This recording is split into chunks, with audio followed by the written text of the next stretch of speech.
All right, if we want to get ready for our next.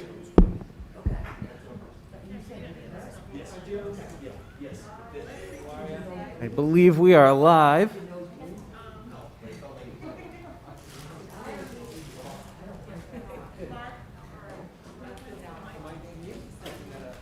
Yeah, he gave me he waved to me. All right, good evening, everyone. Welcome to our policy subcommittee this Tuesday, October 13th at 6:30 here at the Rum Little Theater. Our policy subcommittee meeting tonight has 3 items on the agenda: review of current COVID-19 metrics, discussion on remote and hybrid learning model, and then any other business to come before the committee. And if it'd be all right with the committee, I'd just like to take a quick personal moment and just thank the committee for the wonderful care package they sent home to me, and everybody who reached out, both committee members and friends in the Brockton Public Schools, the mayor, members of your staff, and city councilors, as well as constituents. Most importantly, I want to make sure I thank my wife for the wonderful home care. I know the vice chair, that's me. Mr. Minicello, when you were, I appreciate you filling in for me last week, and I know you had mentioned that I had a surprise medical incident, which was having my appendix out. And I also want to make sure that I mention the doctors, the nurses, everybody at Brockton Hospital. What a wonderful job they did from the moment I walked into the emergency room to the moment I got in the car to leave. They did a wonderful, wonderful job, and I'm very appreciative of everything. But I wanted to thank all of you, of course, as well, and just, like I said, everybody who reached out. So, anyway, all right. Superintendent Thomas, are you going to? Yeah, so I'm going to actually let the mayor go over the current metrics, because as we thank the mayor for sending those every day to us, the updates. Yesterday there were 15 new cases in the city. Today there were 25? I think it was 22. 22 cases today.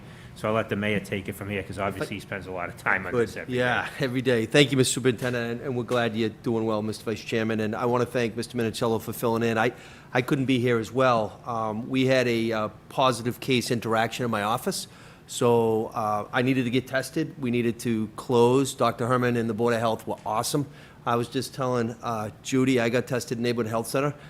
If they say it's not painful, it is painful. But I was negative, thankfully, and we disinfected. So thank you again, Tom, for filling in for myself and Mark.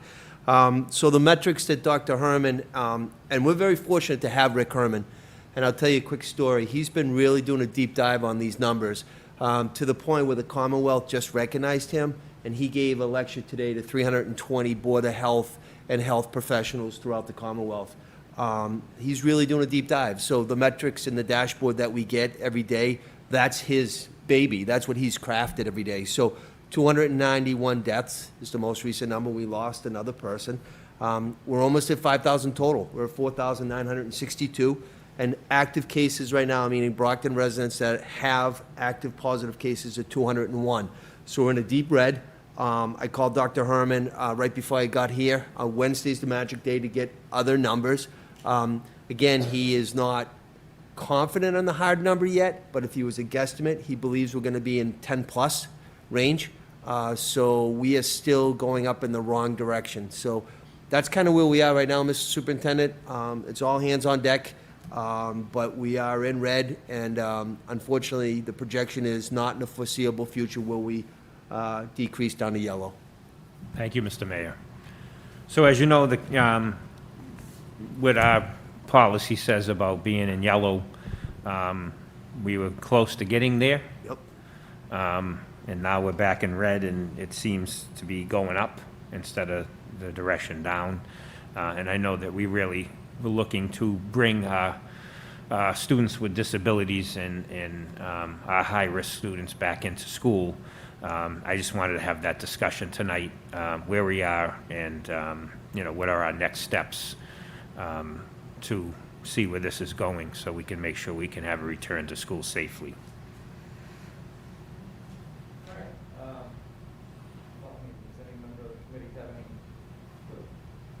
Have any thoughts? I mean, I guess the tough part is, we're spiking, and if we have kids in schools, does that become a transmission source to go back to other places or not? I know the doctors talk to us about that, the younger kids are not, this condition doesn't affect them the same way that it affects others. I don't know are you thinking for like possibly going hybrid for students with disabilities and for some of our other highest need learners? I just think we still have to give it time because we're in the red. Right. But we obviously have to keep them, basically in the forefront of knowing that how important it is to bring them back to school, but obviously it has to be done safely. I think we have to look into the numbers as we keep going forward. Dr. Herman sent us information that from October 1 to October 9th, there were 19 children that contracted COVID, and 17 of them were between the ages of 5 and 18, which he calls school age. So I think I think that we have to start really digging into the numbers. The Department of Ed asked us to do that when we're looking at numbers. And I know New Bedford is struggling with this because they've been hybrid, and now they're considering going remote because they've been in the red now for almost 4 weeks, and they're still hybrid. Because the early part of the red, they went into red like a week or two after they started school, and then they obviously were looking at numbers. Where were these cases? Were they mostly in nursing homes, or were the cases mostly elderly or older? I think we, just so we know, that the community in the district, we know that we're looking at numbers in more detail. Where are these cases?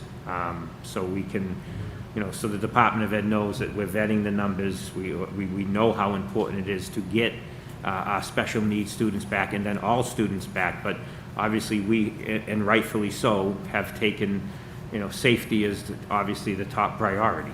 And we'll continue to do that. But I think it's important for us to, and I think Dr. Herman he gave us some interesting information in the email about being able to dig into the numbers and see where we are. Mr. Vice Chairman, just a couple of things. So again, last week, 40 municipalities went up to the red classification. So Lieutenant Governor Polito and I had a half-hour conversation last Thursday, and she was very, very concerned about that. Rightfully so, we all are, right? Our goal right now is to have a safe community, but we've got to get the kids back in the classroom, but we have to do it in a safe way. So the LG is going to have Secretary Sutters work with the city as well to see if there's any other actions that can be taken to help try to minimize and mitigate it. But again, it's not unique to Brockton. We're seeing a spike in a lot of municipalities. So we went from yellow to red. Randolph, which, remember Rick Herman was saying, what are they doing well? They went from green to red. So it's happening, it's real. But I just think that perhaps, I was thinking this on the drive over, perhaps we would do a subcommittee on a Wednesday instead of a Tuesday, because Wednesday the data comes out. So to project, tomorrow Rick Herman thinks it might be 10. If we did a policy, and this would be up to the committee, on a Wednesday, we'd already have that hard number as opposed to a projection. It might do us a little better in terms of vetting it out. It's just a humble suggestion, but I think it might make sense. Yeah, I agree. I think our next policy meeting, I'll start booking these on Wednesdays until, for the foreseeable future, unless we have an issue that isn't related to COVID, because I think you're right, that's been one of our struggles is, well, we think tomorrow, it will look like, but we don't know. So I'll just kind of throw my thought out there on the whole issue of, we've got other districts looking at pulling out of hybrid learning and going remote as they're increasing. We set a metric of yellow for 3 weeks, and if, we had just barely gone in and we were 8.1 and we had gone up a little bit and, it was kind of, I'd feel a little more comfortable that we could maybe start to move in the direction of hybrid. I mean, looking at the daily numbers, I imagine tomorrow's number is going to be something at 10 or better, I would expect, just based on, I mean, again, I'm not Dr. Herman, I don't have his expertise, but just looking at that daily number, I mean, I don't know if anybody in the rest of the committee has any thoughts on, do we want to wait? Go ahead, Mr. Sullivan. I was just going to ask the mayor, Mr. Mayor, what do you think happened? Or what made us go into the red? Yeah, no, great question, Tim, and the Boston Globe called me the other day about the same thing. I can honestly say there's no specific root cause, right? Like, I can't say there was a massive party that was a cluster. I think it's really a combination of different things. I think, quite honestly, some people have gotten complacent. I think so. I mean, I think all of us are wearing masks, but I have seen decreased mask wearing. Parties still happen. They've been minimized, but they're still happening. And I just think that it's just a reflection of it's happening everywhere right now. We knew there was going to be a second surge. We talked about this months ago. Mm-hmm. I don't know if this is the second surge. Rick thinks it could be a precursor, but there's not one specific thing. I can't say, was this at this location that spread out and was the root cause. I don't have that answer. Like the curfew, did that seem to help it, or? Yeah, I doesn't mean, matter? in my humble opinion, and what Dr. Herman has said with the metrics, it has helped. I can tell you, the police chief has told me that the call log has also shown decreased calls. Has it wiped out parties 100%? Absolutely not. But the troubled areas that we were seeing, Nelson and Edgar Playground and Ash Street, we're not seeing that as much anymore. Those parties, the cookouts, the beer parties. But we still see kids playing hoops. Yeah, kids are still playing basketball with masks on. No, they don't have masks on. But there's not one, root cause like the Rose Garden at the White House. You know what I mean? There isn't any factual data for that in Brockton. If Brockton was the only one that elevated last week to red, we'd have to take a hard look and say, what the hell's going on? What the heck's going on? But 40 municipalities, so it was 20 and then added almost another 20 to the cause. And I think tomorrow we're even going to see more. Wow. Thank you. Mr. Minicello. I think that we should think about changing our plan. We basically were thinking about a model of 50%, having 50% of the students in at any one time. Yeah, what happened? We hear you, Mike. Wow. That'll wake us up. That's the hybrid plan. You would have 50, Right, so- half the students and then What I would the other. propose is less than that. I would propose that we go to a third or a quarter model. The private schools and the Catholic schools and many schools are conducting business. And they're doing so because they have smaller class sizes. So what I'm saying is, I think we should pursue a plan of making those class sizes even smaller than 50% at one time, so that we have a new model. So like, Ms. Saban-McGuire was saying that, let's just say there's 26 kids in a kindergarten class, let's just round it off to 30. So if we went to a model of a third at a time in, or 25%, you're talking about a very manageable number. Less people, obviously in the halls, moving around. And I think the teachers and the aides can certainly keep track of a 25% student body in the school at any one time. And I don't see any of the private schools closing down, and I don't see any of the Catholic schools closing down. I just think it's a matter of, I'm not going to deny what's going on out in society with teachers, with adults and things, but I just think that it's important for these kids to be getting an education. And I think that the kids that are getting taught in person are at an advantage, let's put it that way, than many of the public school children. So I just think we need to think about changing our model from 50% to smaller numbers, thinking about a rotation that might be more in line with, with what we see going on. You know, no one's going to deny that the numbers are going up, but no one's going to deny that these kids need to have an education too. So, and I know that many parents want their kids in school because they know that their kids are not getting the education that their other kids got prior to this pandemic or, you know, in years past. So I think we really need to think about that.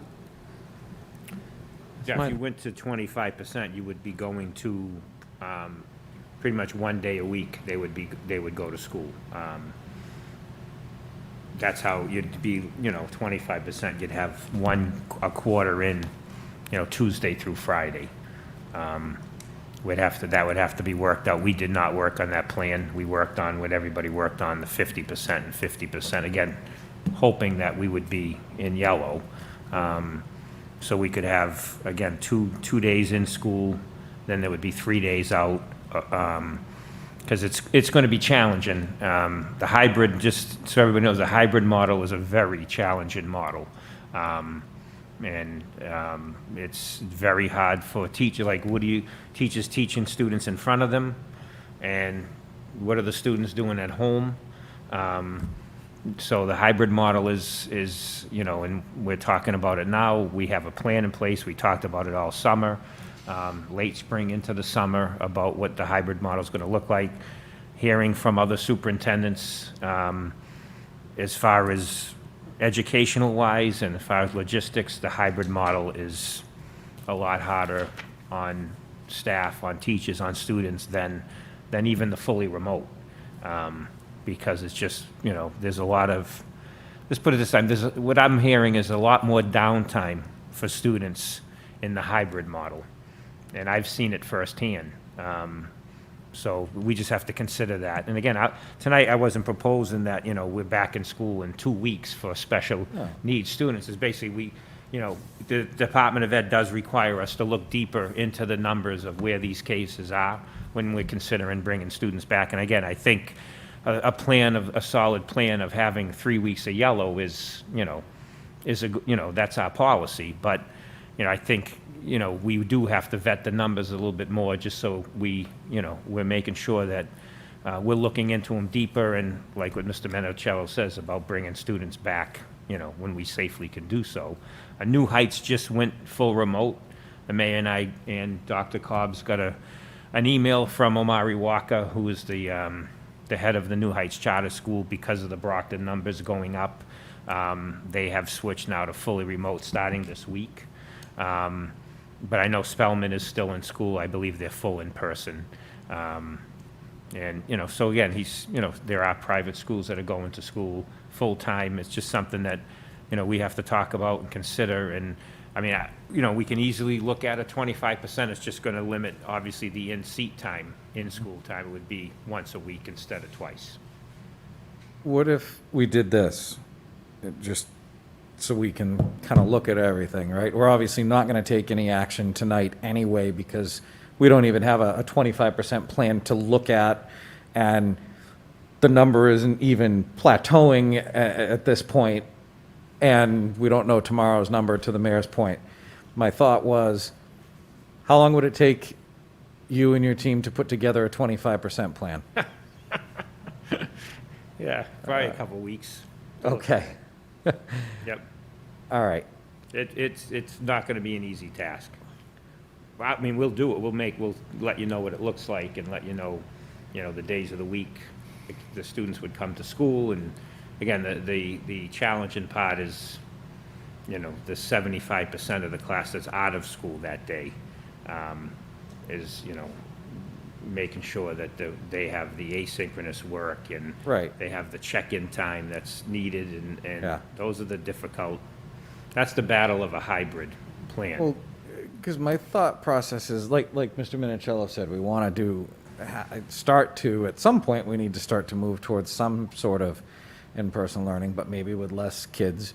But you've also talked to superintendents in other districts that are doing this, and heard some of the difficulties they're having, which I'd love to, as part of looking at a 25% plan, also, if it's all right with those superintendents, if you shared with us some of yeah. the difficulties that they've shared with you, And I was just kind of looking at a calendar.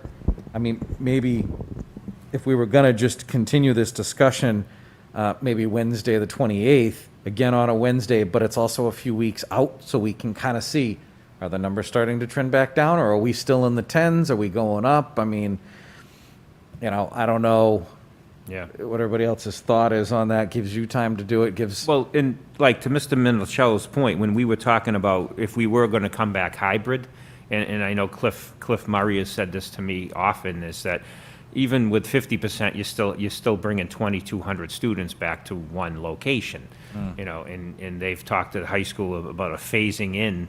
Do you phase in by grade level and allow, do you do something where it's, a grade at a time in a hybrid model rather than, the 50% of all the kids? And that's something, we'd have to consider at elementary as well. Do you phase back in just the younger learners, pre-K, K, and 1? Some districts are just doing that and leaving, their 3 to 12 students at home. what if we looked at There's a pre-K lot to of 2? different things we could look at. It's just, there's a lot of moving parts, and we can easily show you models of, we already have the hybrid model that was worked on, obviously in the reopening committee, but we can also go to a 20, look at what 25% would be. It's just, again, it would limit the in-person time. Does it make Because we more did look sense? at an AM and PM, which for,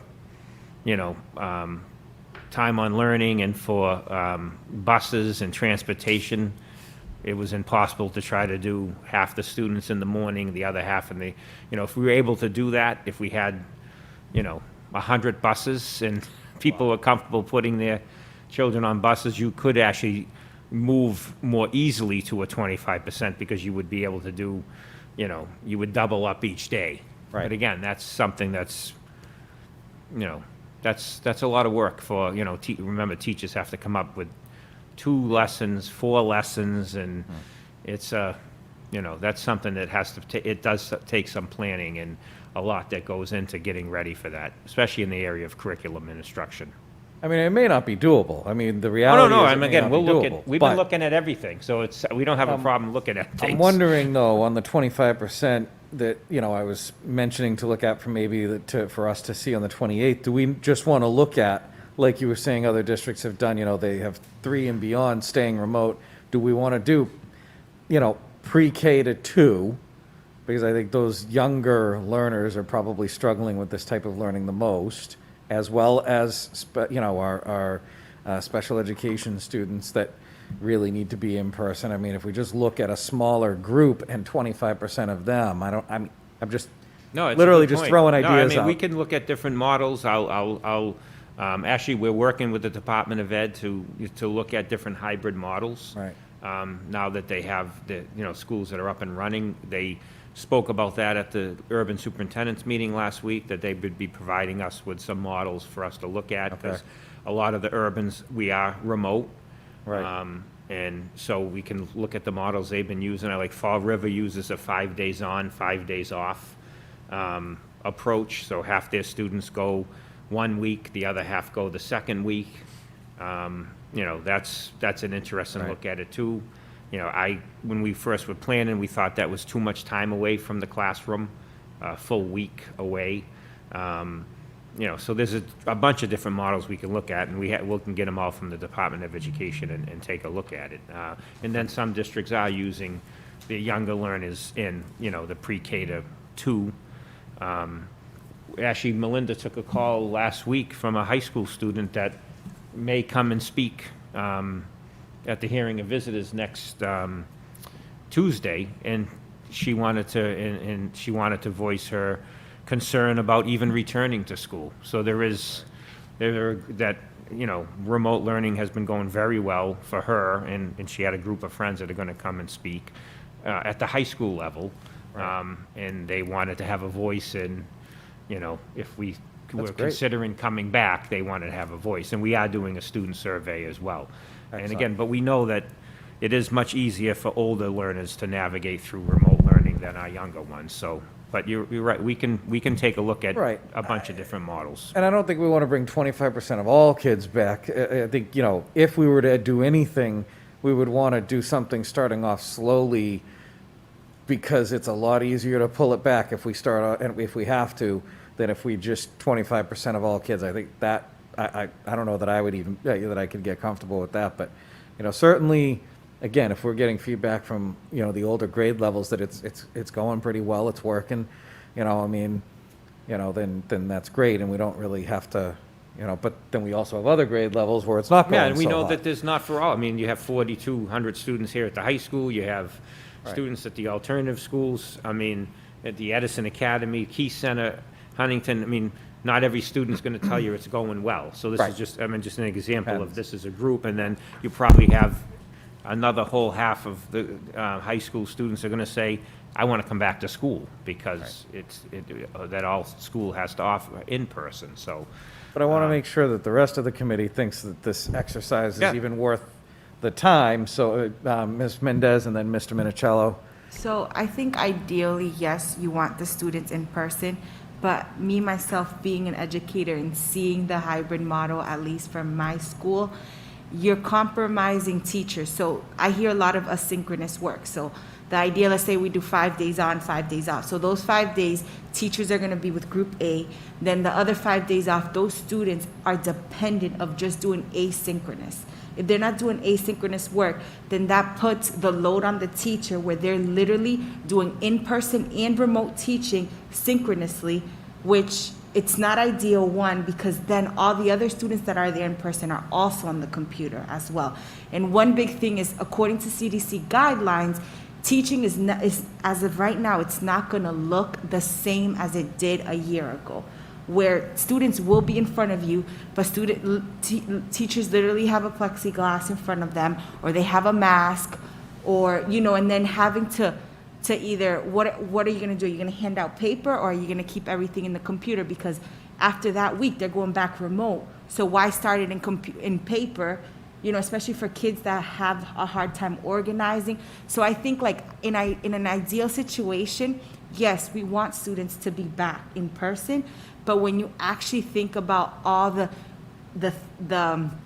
little things that we have to think about to make this successful, it becomes harder than what it is, simply due to the fact, one, do we have the staff that we can say, okay, this staff can just do in person and give the students that time, but we don't. We have that one teacher that has to compromise that time to that group A and that group B. Yes, it'll be ideal to see that ideal hybrid model, but and then the other thing is, right, we bring in 25%, they come in, they come used to it, and then all of a sudden we want to go back to remote. That's the big struggle that we had back when we were talking about this in September. This inconsistency is not great for any age student. So it's like really, really hammering down and really thinking about this, where whatever we do, it has to be something that we're not just gonna, okay, let's try this a week, have guinea pigs, and then bring them all back. And then if we're gonna do the phase situation, we're thinking about our most vulnerable students, right? So then what are we exposing them to, one, and two, they don't deal well with change at all. Right. So it's all those things that we have to see. So right now, is remote learning successful? That's some data that I would love to hear, like from parents. You mentioned we talked about, pre-K just in the curriculum meeting. For them, half a day might be better because they need screen time breaks, right? So it's really diving in deep and understanding and gathering data in how successful has remote learning been? Because I feel like we're making this picture in our heads where we want kids to be in our buildings, but just remember, teaching is not going to look the same like it did a few months ago. And That's a that's good something point. that we really, really have to put into perspective. Because yes, I want kids to be in person, but I also don't want to disturb or interrupt their learning if remote learning has been successful for them until now. Right. And maybe some of the schedule changes we're talking about would make it more successful, and then, it works better. Mr. Minicello. Well, I think that obviously teaching is changed for good, until this situation, is rectified one way or the other. However, I mean, there's going to be a certain segment of the student body and parental body that are not going to want their kids to come back no matter what. And they were going to stick to remote learning.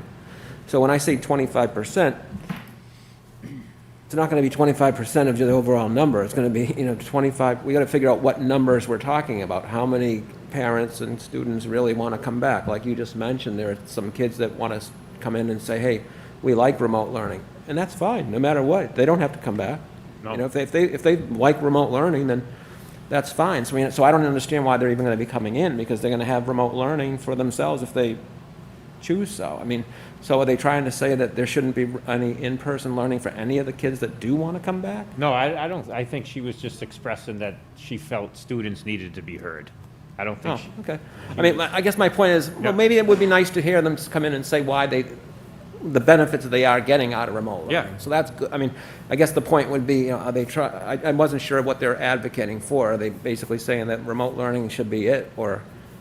no, I Maybe- think they just okay. wanted to talk about their experience, and then when the school Perfect. committee was thinking about, and again, this was last week, so it was basically before we went and read. So they wanted to have a voice, and, okay, if the school committee's gonna consider bringing us back to school in a few weeks, we'd like to be heard, so.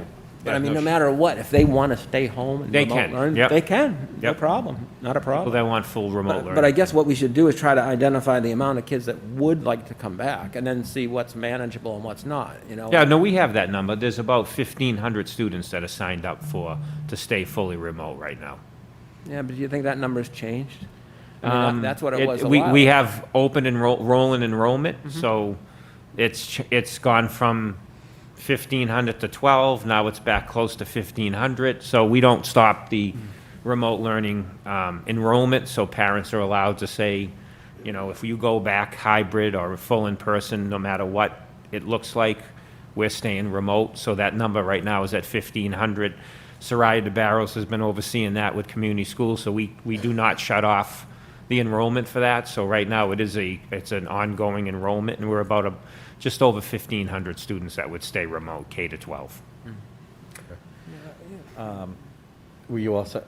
Yeah, just again, with regard to the special ed, especially the severe special ed, I'm friendly with Yep. a couple of parents who have a child that is severe special ed. And, they tell me their daughter is back years, like a couple of years now, because the interaction with her is so important. And Yeah. she's at home and she's not getting that, physical interaction, the PT, the whole nine yards. So unfortunately, and this is a child that's older, so she'll be aging out soon, so she will forever, miss out on, really great instruction and involvement that she's had for her whole career in the Brockton Public Schools. They praised what they've Yeah. been able to, gain and the strides that they've made, but they see now the huge backward spiral. That's why I So- think it's important to continue to so there are have kids these that are so discussions. severe that, Absolutely. but again, we have to worry about the safety of our staff, but, Yep. so that's why I'm saying if we can try to get a manageable, safe number to get some of these kids back in, Maybe, and I want everybody to get a chance to weigh in. Maybe what we should be considering is not 25%, of, everybody or just the younger grades. Maybe the thing we should be considering at this point is our highest needs, our special needs students, like Mr. Minicello was just talking about. Maybe that's who we need to be looking at. And then the scheduling changes that we talked about in curriculum with our younger learners, and let's see how that goes. I don't know, the more I'm sitting here and hearing the comments and feedback, the more I'm wondering if we should be looking, like I said, at those scheduling changes, and then looking at what we can do for some of our more severe special education students, being able to bring them back, because they're really probably, losing the most of anybody, of any of the students at this point. Because Laurie and the special ed department, along with the reopening committee, have worked, and she actually has spent a lot of time with her team over the last several weeks. So we can actually have that conversation with her when we have the next meeting about, because she does have a plan in place with our special needs students where she was looking at starting with a 2-day, which is almost, because usually most places are starting with a 4-day. Our special needs and high-risk students in a lot of districts are going in 4 days a week. And Laurie has looked in a phase-in plan, it would be 2 days, 2 days, almost like what Mr. Minicello is saying, which would be more of a, because these are small classes anyway. Right. So that would be more of a 25%. She has Just broken that. that down, correct. One group of students. All right, Ms. Asak, I think you were waiting to comment. Thank you. Well, obviously, this has been a difficult decision since we started talking about this months ago. So we all know that the students need to get back into our schools. We get that. I completely stand behind Ms. Mendez, Mr. Minicello, Mr. DiAgostino, especially now when you mentioned we need to focus maybe on the special ed students a little bit because they do need the one-on-one interaction. There's only a few weeks left of the year.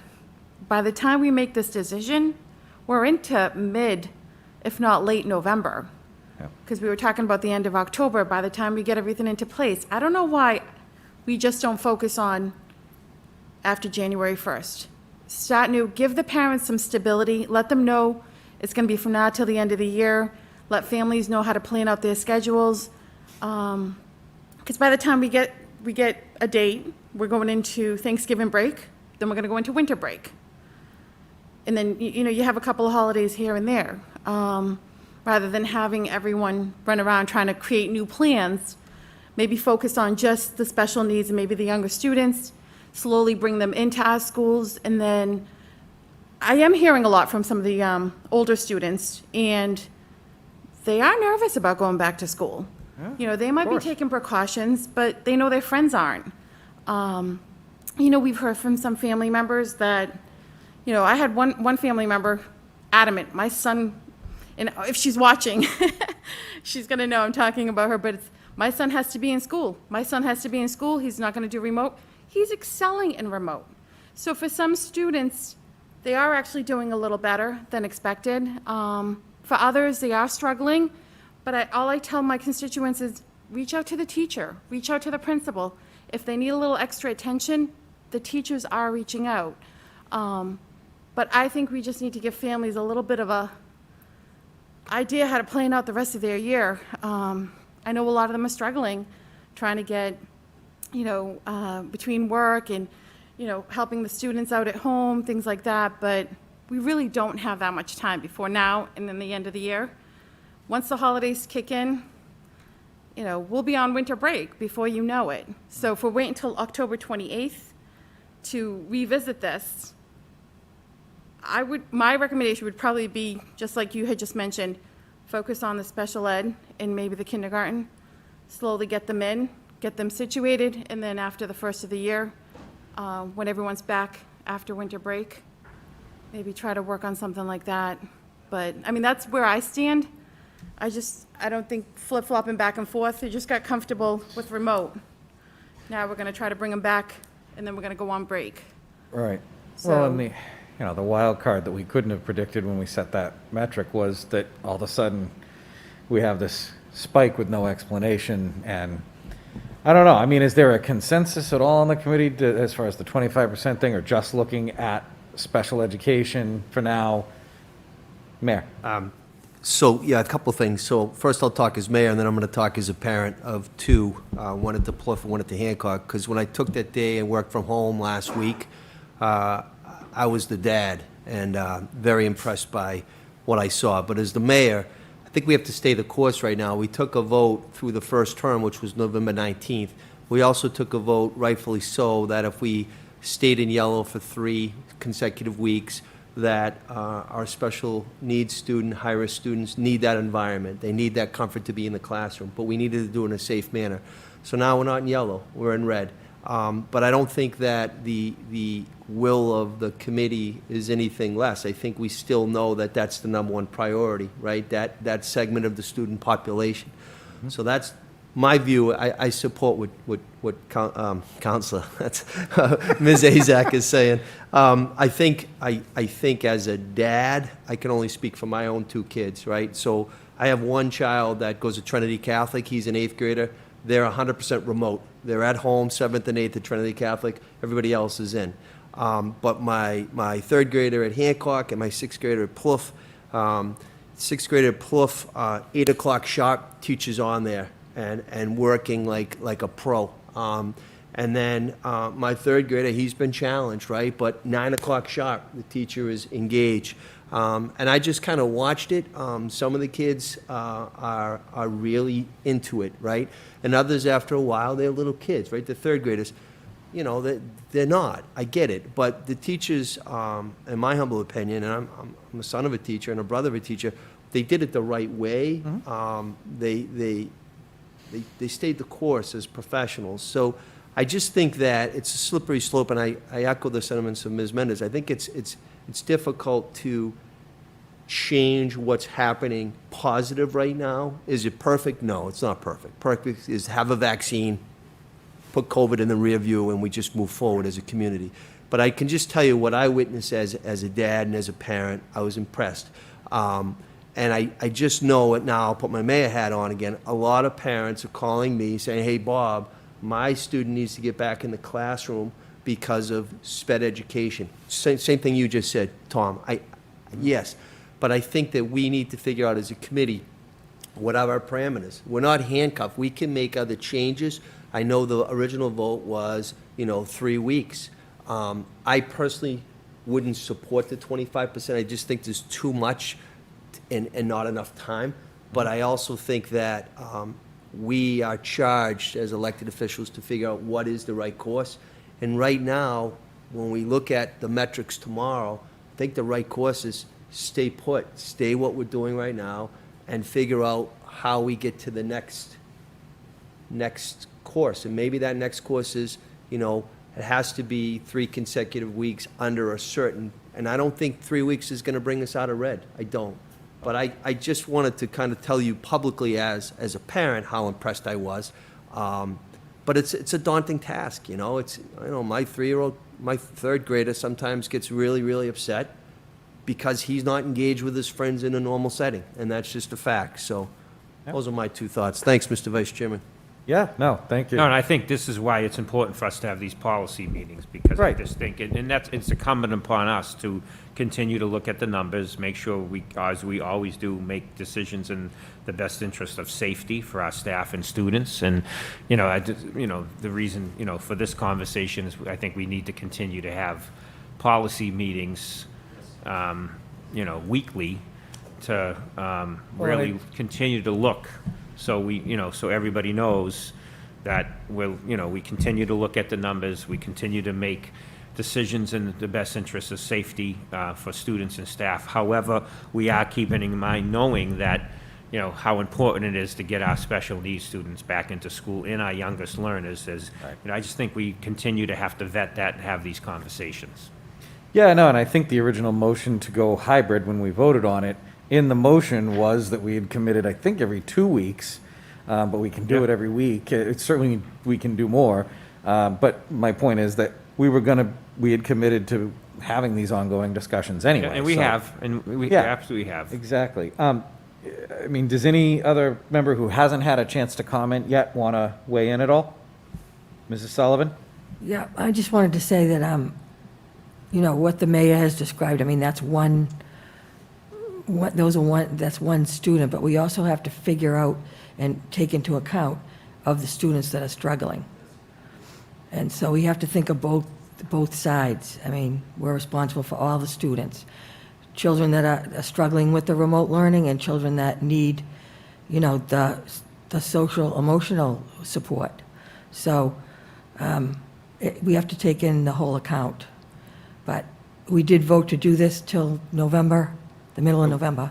November 19th Yep. was the, with looking at metrics, if we had the Right, 3 weeks of And- yellow, we'd consider bringing special needs students back. right. We know we want to Yep. get the special needs kids and the kindergarten kids back first. Yes. So I think we already discussed that, so I don't think there's much we can do in the red. I think we also have to take into consideration Southeastern Regional is attending, and that has 60% Brockton students, or 65% Yep, Brockton 65. students at Southeastern Regional. So, parents are looking at all this, and so they're looking to us, so we have to take in the whole picture. And I don't think Southeastern has had a case either, which I think is really amazing, I don't know what they're doing, but so. it's working, whatever they're doing. Right. And, like the mayor said, Trinity is in session, just not the 7th and 8th, and they're full-time, just not 7th and 8th. And Connell Spellman has been going, and the Aggie is going, but they're hybrid, I believe. They're hybrid. They're hybrid. I think Southeastern is hybrid too, but, The Southeastern is, the academics are fully remote in their hands-on program, shops and other Right. programs. Those are in person. right. And while this is all going on everywhere, all these different things, there is baseball going on, hockey, all these private sports groups are all playing. And I've seen kids with no masks on playing these sports, cheerleading. These are not Brockton Public things. These are things that are out there in the community that are going on because kids are home and parents want their kids doing something. So there are things going on, but we're not going to school. But they can have all those things, but we can't have school. It just, it rubs me the wrong way, but. Well, no, that's fine. Mr. Sullivan, let's make sure everybody gets to, before. Yeah, I just wanted to say, when we originally took a vote on this, we knew it wasn't going to be easy. And this is probably the hardest job we've had since we've taken this job. And now, with the city going into over 10 tomorrow, it's, or close to 10. So things are getting worse and worse every day almost. We have to really think about these kids, what's going to happen. Tom's got a good idea, 25%. Joyce has got a good idea, wait till after New Year's. We didn't vote on But we have to sit down and really think and get these kids back to schools and so they can get their education. They're missing so much. That's all I wanted to say. Okay. Anybody, Ms. Mendez, actually, I'm sorry, Mr. Rodriguez, you haven't weighed in yet. Go? I Okay. just wonder, so, I like how we've been getting a lot of data on the metrics, but the last data that we got on just like the feel for the parents bringing their students back or the students themselves, that data was what, like a month ago? Is there any way that we can do more data to get? Yep. And that way, that will help us inform? Yeah, and- there's and a make- survey out now that I'll get you the results of on Friday. And then we'll be doing another survey. They'll be doing survey with students. Jess mentioned today about doing a survey with teachers as well, so I'll have her work with Kim on that. I talked to her only a couple hours ago. So she'll work with Kim on that to get a survey out for teachers and staff. And again, we can do, Jess does these surveys pretty quickly. I don't know how, I could never figure out how to put it together in a million years, but she can put them out pretty quickly, so, we can talk about, obviously, we can talk, what kind of questions you want asked. We're happy to, put those in as well and ask the questions that we really want to see. I mean, we don't think of all of them, so if you have a question you want us to ask parents, just email us and, we'll put them in the survey. Because I was thinking, if we have a general survey for everyone, right? But then have specific surveys for like parents of high-need students, ELLs, and like the little ones, like pre-K, and like till 5th grade or 4th grade. Because we can also talk about phasing in, which we have spoken about, specific groups. Like if remote's being successful for the high schoolers, then I don't know if we can talk about using this space for others to spread them across the district. Just something Yep. to think about. All All right. Mr. Rodriguez. Thank I haven't you. done that in a while. I think it's premature to actually praise any other school district on having 0 cases of COVID, because we don't have that information if those students are even being tested or tested at all. So if they have 0 cases, in my opinion, that nobody's been tested. So if they do test these kids that are in school, I'm pretty sure that some numbers will kind of spike up on that. I'm also curious to see as how the Department of Ed wants us to dig deeper into the data of numbers, how forthcoming is the Board of Health working with the school department in providing that data as far as young adults contracting the COVID. And being with the city where we have Southeastern, we have charter schools, how many of those students are actually city students that actually attend Brockton Public Schools? So where are those numbers actually being provided?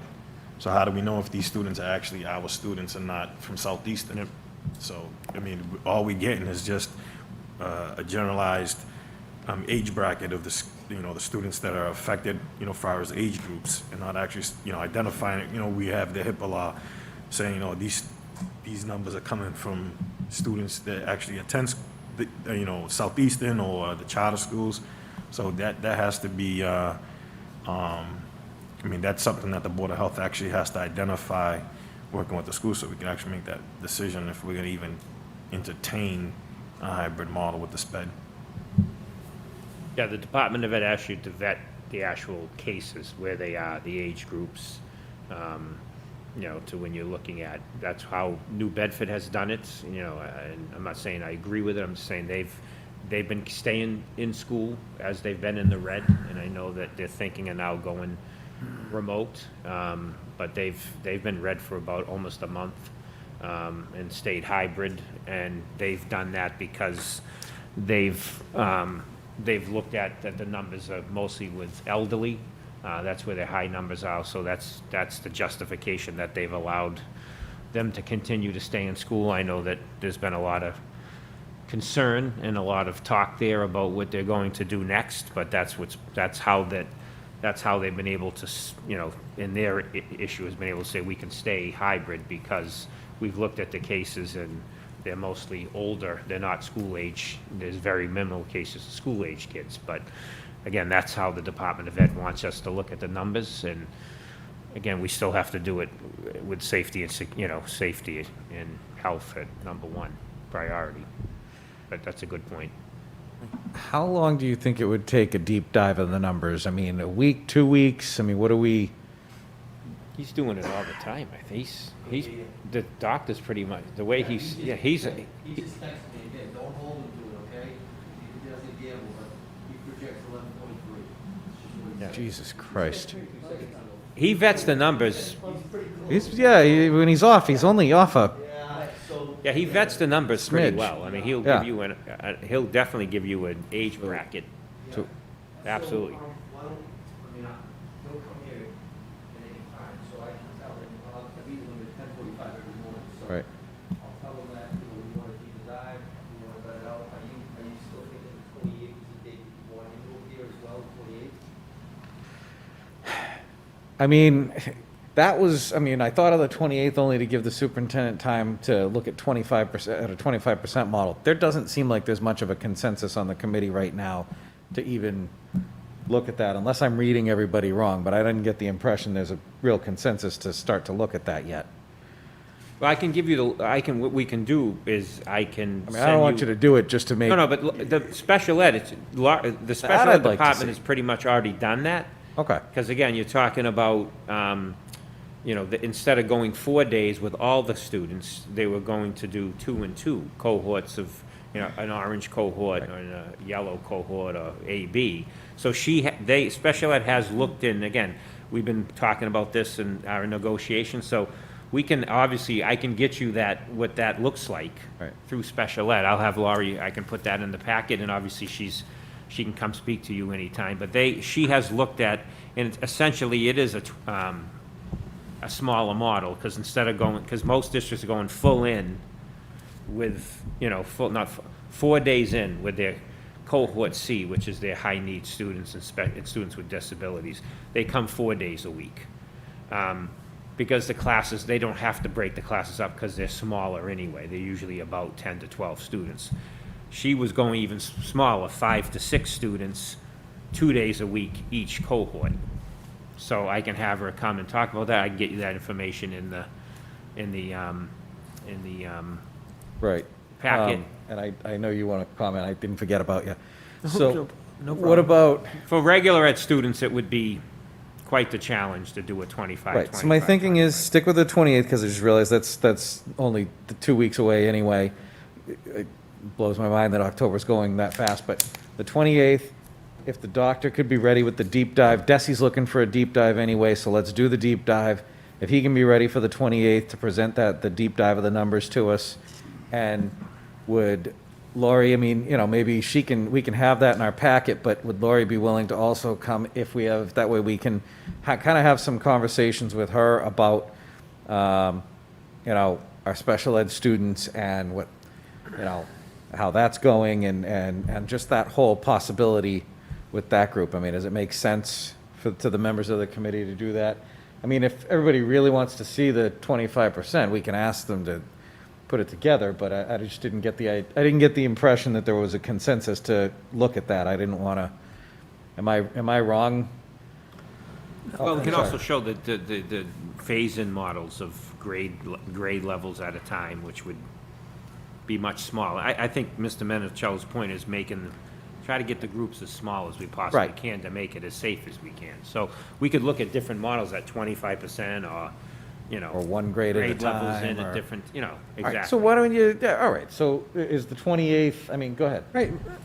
I'm not fixated on any one plan, okay? And I actually think, I know we're short on time, But so I'll very be versatile. extremely brief.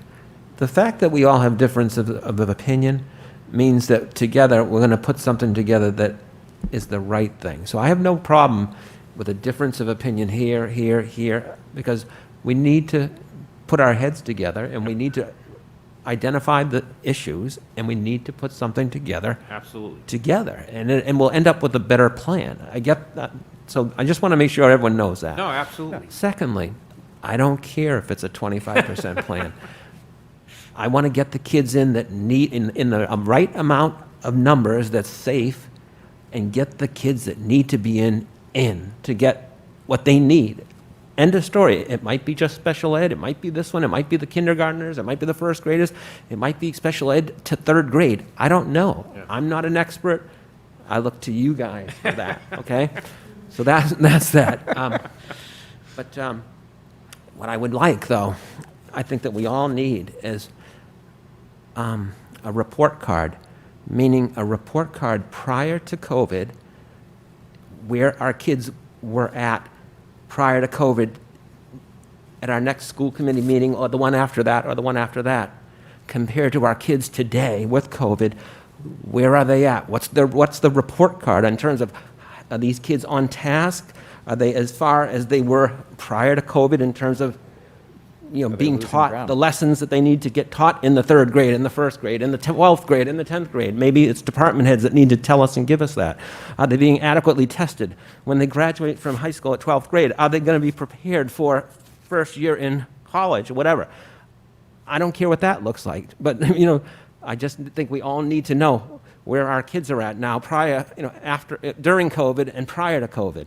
Because we know last spring, they weren't prepared from March to the end of the year. Everyone did their best, you know, to keep kids occupied, but they weren't well educated. And that's not just Brockton, that's the whole country, okay? So that's not an issue that's on us. But I just think those are the important issues. So I know we have another meeting, so that's all I'm going to say. All right, so what's everybody doing at 6 o'clock on the 28th?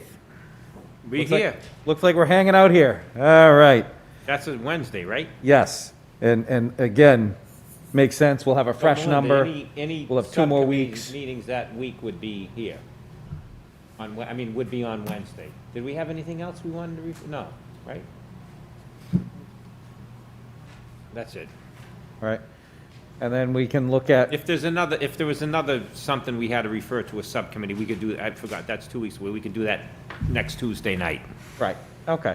And we can look at a possible phased in, we can look at, we can look at special ed. Absolutely. We can have the doctor here to do that deep dive, and it'll be a good, very productive meeting, although we've had a really good, productive discussion tonight.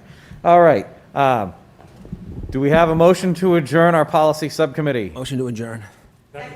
We have motion properly seconded, all in favor? Aye. Policies adjourned, thank you.